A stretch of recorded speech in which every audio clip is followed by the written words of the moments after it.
বিশ্বজুড়ে দাবানল এখন প্রায় নিত্যদিনের ঘটনা। বিশেষ করে ভূমধ্যসাগরীয় অঞ্চল জুড়ে চলতি বছর রেকর্ড পরিমাণ বনভূমি পুড়ে গেছে আগুনে। বিশেষজ্ঞরা বলছেন এর মূল চালিকা শক্তি জলবায়ু পরিবর্তন। স্পেনের কাতালোনিয়া, ফ্রান্সের মার্সেই কিংবা গ্রিসের এভিয়া, একের পর এক দাবানল ঘিরে ফেলেছে পুরো ভূমধ্যসাগরীয় অঞ্চল। শুধু এই বছরই ইউরোপে আগুনে পুড়েছে 2,27,000 হেক্টরেরও বেশি বনভূমি, যা গত 20 বছরের গড়ের চেয়ে দ্বিগুণ।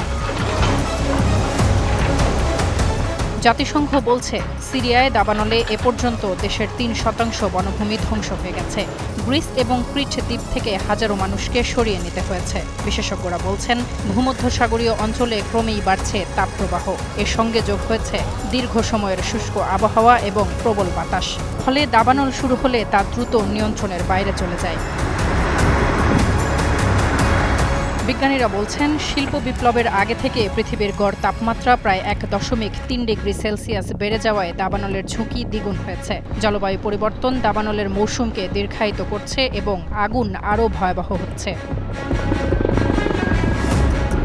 শুধু ইউরোপেই নয়, যুক্তরাষ্ট্র থেকে অস্ট্রেলিয়া পর্যন্ত দাবানল এখন বৈশ্বিক সংকট। জাতিসংঘ সতর্ক করেছে চলতি দশকের শেষে বিশ্বের ভয়াবহ দাবানলের সংখ্যা 14% পর্যন্ত বেড়ে যেতে পারে। জাতিসংঘ সরকারগুলোকে সতর্ক করেছে শুধু আগুন নেভানোর পর নয়, আগাম প্রতিরোধমূলক পদক্ষেপে আরও বিনিয়োগ করতে হবে। এর মধ্যে রয়েছে বন ব্যবস্থাপনা, আর্দ্র ভূমি পুনরুদ্ধার আর নিয়ন্ত্রিত আগুন জ্বালিয়ে জঙ্গল পরিষ্কার। জলবায়ু পরিবর্তনের বিরুদ্ধে কার্যকর পদক্ষেপ ছাড়া এই ভয়াবহতা কমানোর সহজ কোনো উপায় নেই বলে মনে করছেন বিশেষজ্ঞরা। তাসফিয়া তামান্না, স্টার নিউজ।